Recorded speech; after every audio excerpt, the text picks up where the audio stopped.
Hello everybody, welcome to the channel. Edwin here, otherwise known as the Pretty Green Vinyl Guy.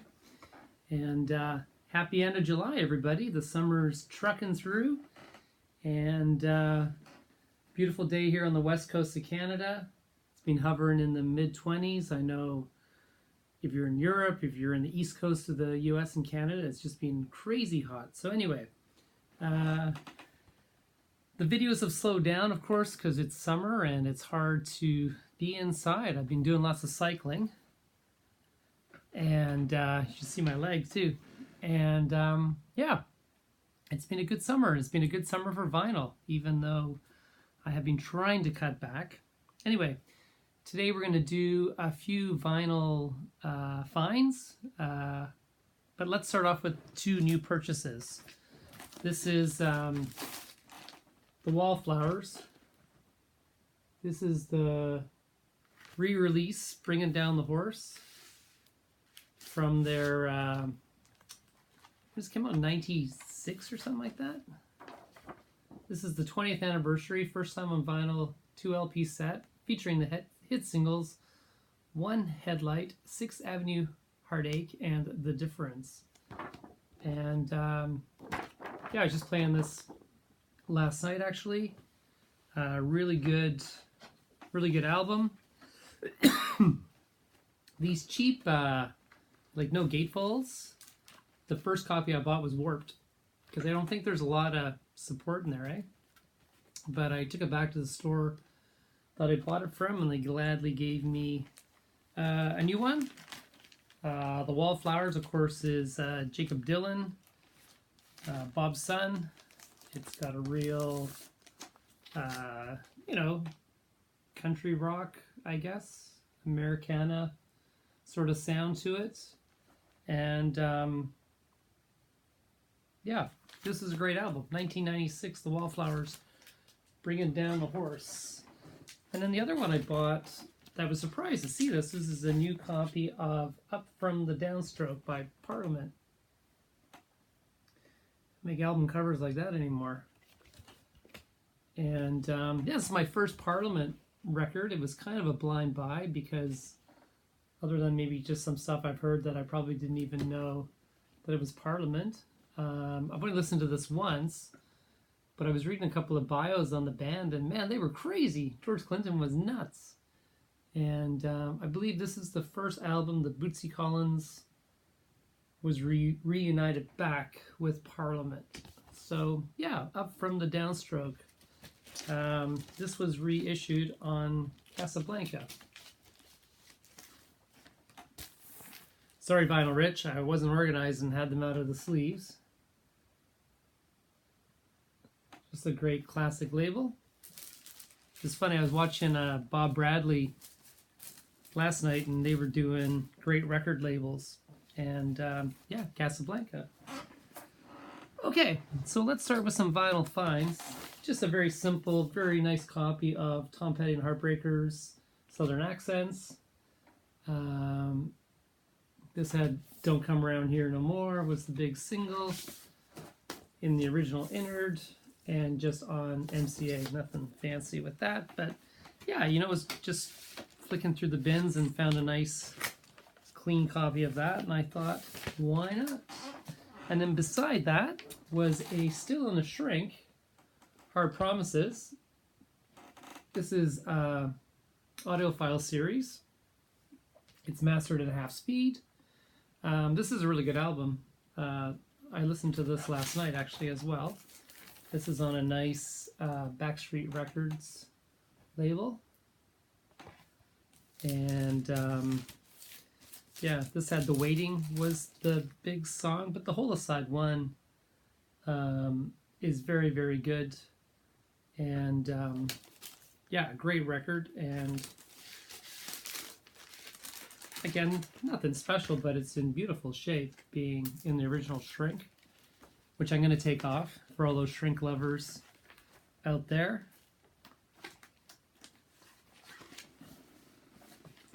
And then next we have a 1974 Canadian pressing of It's Only Rock and Roll, which was one I was missing from my Stones catalog. It has a little bit of ring wear on the bottom, but this is hard to find in good shape. It's got the original inner sleeve with Billy Preston and Nicky Hopkins, and yeah, this is on just the, what do you call this label? WEA Music Canada with the Stones logo. Yellow label. Sorry about the glare, everybody. It's very bright. So yeah, nice to have that added to the collection. And then this is a newer repress of Bad Religion. This is my first step into that. Epitaph label. This is a repress. You can feel the 180 gram or whatever it is, 120 gram. Stranger Than Fiction. I don't know a lot about Bad Religion. I had a quick listen to this on the turntable in the record store, and I actually haven't played it since, but you know, added to the punk collection, which is very nice. All right. And this is a nice James Brown comp, Soul Classics. Anytime I see James Brown, you're going to pick it up. This is like a greatest hits, Sex Machine, Cold Sweat, I Got You, I Feel Good, Papa's Got a Brand New Bag, It's a Man's World. Very cool label with James's picture on the inner. This is on Polydor. The vinyl's beautiful, so just a nice comp to have. Chuck it on. You're having some people over on a Saturday night. And then this is a Still in the Shrink B-52's Cosmic Thing.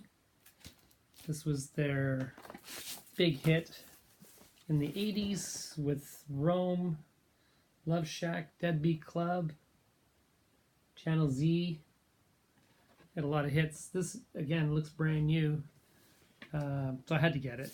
It was screaming at me. Again, Still in the Shrink.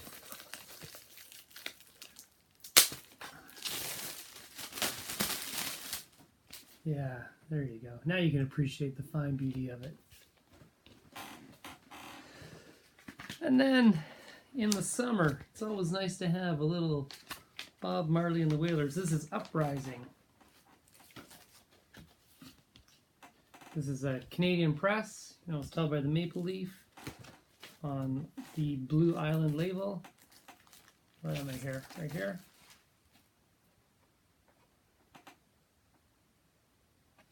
It's got the yellow sun on one side and the orange on the other. Sunrise, sunset.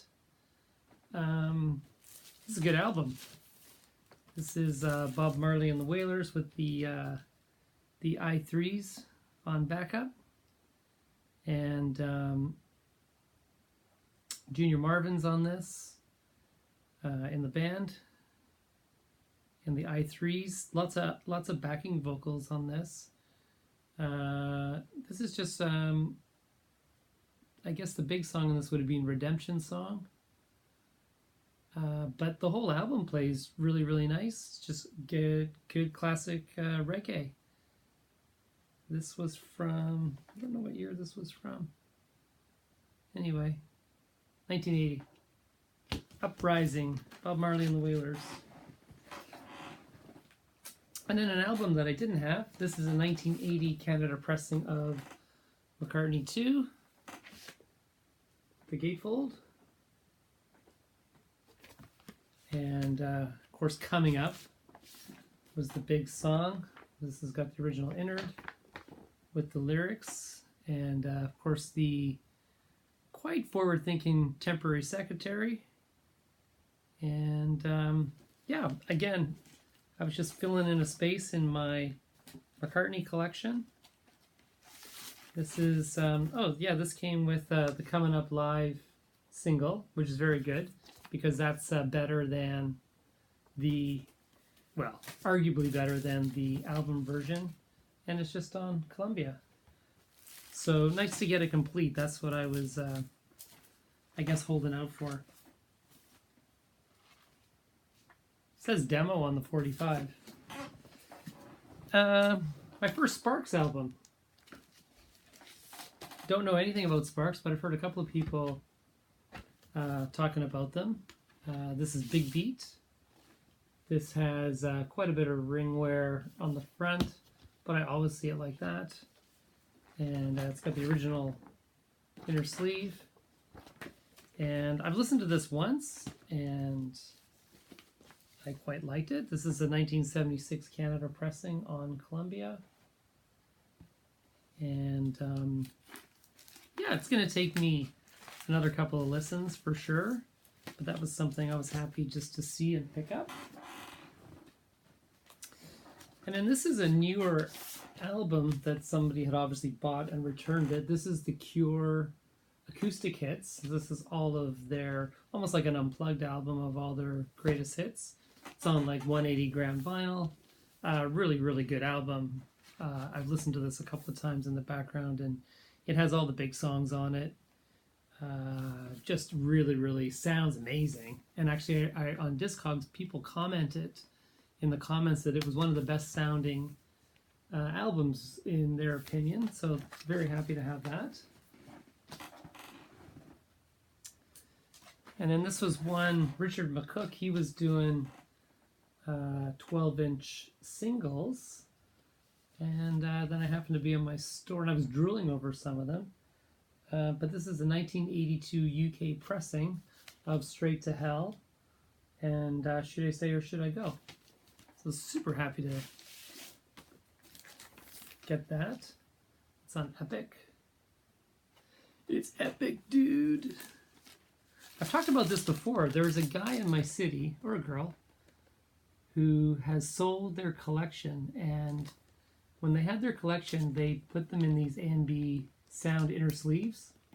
And if I'm in my local store and I see these inner sleeves, I know that it's the same person, because no one else would have done that. And I know that it's super well looked after, because everything I've ever seen from this collection is always mint pristine. That's not going to work. And then a couple of nice Eno finds. This is My Life in the Bush of Ghosts. This is Eno and Byrne. This is a Canadian pressing from 1981. Just on the Sire record label. I knew nothing about this album, but it's very, very good. Ambient, of course, and I mean, what's not to like? It's David Byrne and Brian Eno. And super happy to get that. And then along with that, I got Fourth World Music Volume 1, Possible Music with John Hassel and Brian Eno. I haven't listened to this yet, but again, anything that expands on the Eno collection. This is a 1980 UK pressing on EG Records.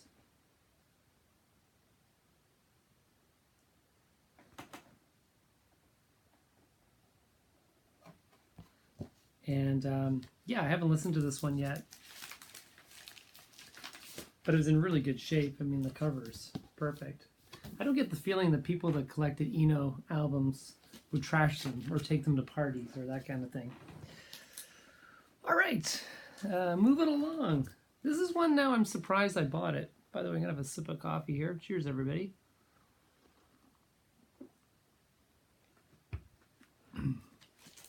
But this was in too good a shape not to buy, and I'm not a huge Kiss fan. But this is double platinum.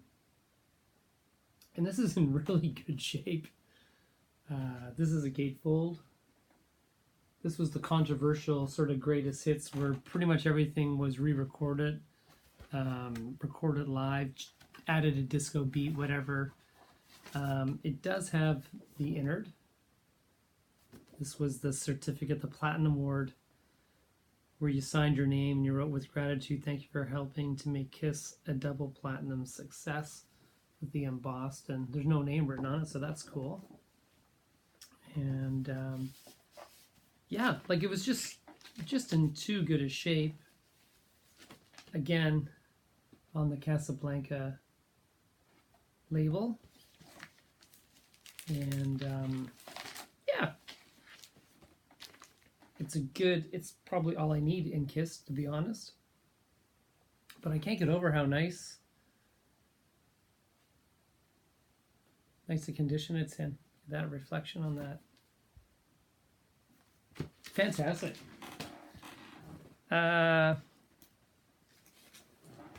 This is the Quicksilver messenger service. This is Psyche Rock from San Francisco Bay Area. This is a Capitol Records on a label I've never seen before. This is the red target. Nice to have, just in beautiful condition. I'm gonna mark on that, flat as a board. Yeah, this is a really good album. Of course, I had seen other people review this. The silver embossment is really nice. It's kind of a minty copy of this. This is a Canadian pressing, and yeah, everything's really nice about it. No yellowing on it, and that's definitely going to be a big keeper in the collection. This was their first album, and it's really good. I had this on Saturday night, and you just hear them jamming in the background, and I think it was Gold and Silver. And yeah, Gold and Silver, the last track on side one, really, really good. Really good. This was an upgrade. This is the Stooges. This is a slightly earlier pressing than the one I had. This is also a Canadian. It's on the Electra with the whites. Stooges' classic first album. This is probably a late 70s press with that label, so it's not an original. But I had more of a mid-80s press before with the Common, and it's just in beautiful shape. So I had to pick that up. And then, as we get down to the nitty-gritty, we've got, this is an upgraded copy of the first Black Sabbath in just beautiful condition. This is, of course, on the Vertigo label. But it's not full Vertigo. I believe this was a French...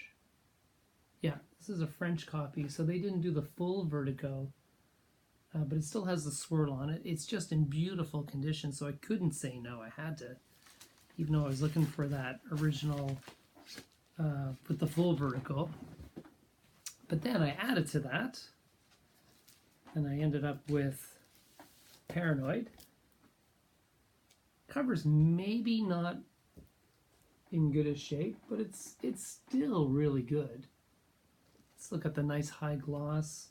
There's no ring wear anywhere. And bingo, the full vertical swirl. And again, the vinyl is beautiful. This was a German copy, I believe. Yes, German copy of that. So you know sound-wise it's going to be just fantastic. So it's Black Sabbath Paranoid. And then this was kind of an unusual find. I walked into my record store that I go to, and the owner was telling me, had I ever heard of Ptarmigan? Now this is a bit of a grail record in Canada. And what's interesting about Ptarmigan is this was recorded by two guys from Vancouver Island. It was recorded in Vancouver, BC.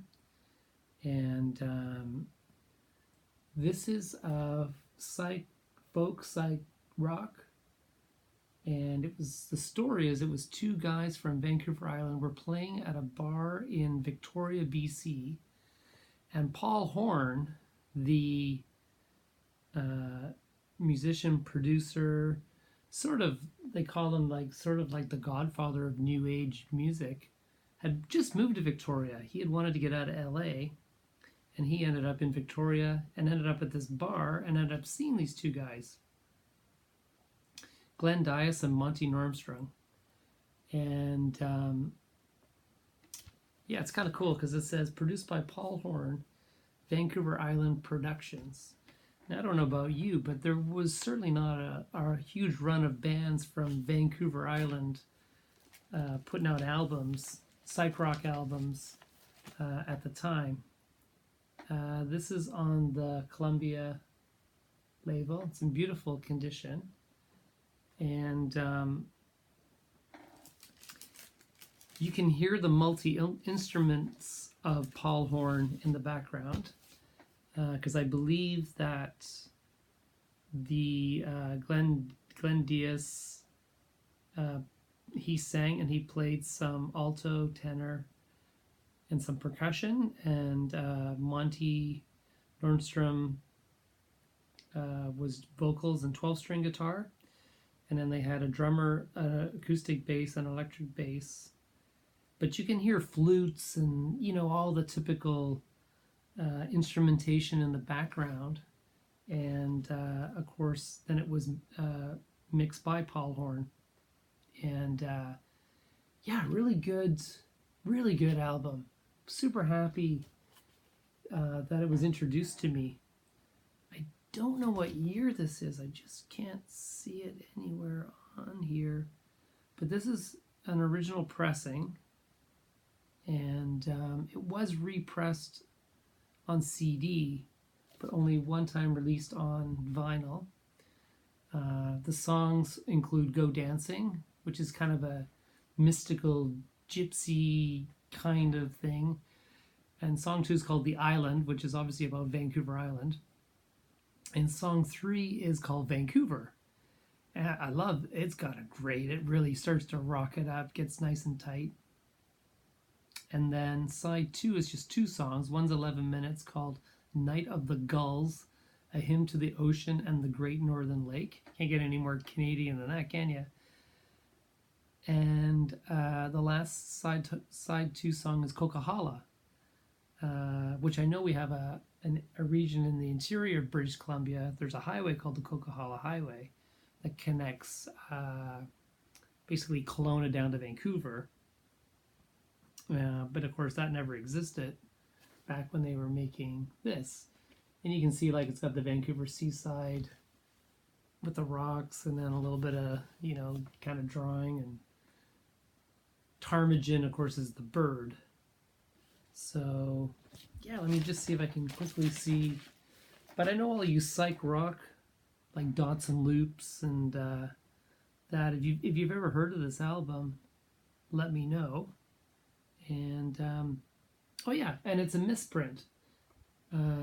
Side 1 label on both sides. So there you go. With no date. And I didn't do my homework. But I believe it's mid-70s. Early to mid-70s. All right.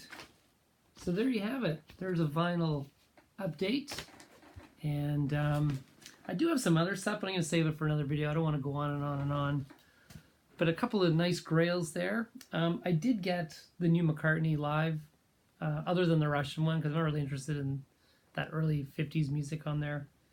And I know a million people have shown it, so I'm not going to bother showing it. But I will say the set live at Amoeba is fantastic. It's some of the best live, not just McCartney, but the best live recordings I think I've ever heard. And I know a couple of people have said that, but even if you're not a McCartney fan, honestly, that is a fantastically strong sounding live vinyl. And yeah, I think I'll keep the other stuff for another day. So there you go, everybody. Stay safe, enjoy the rest of summer, and we'll check back in the next week to 10 days or so. All right, peace out, everybody. Bye.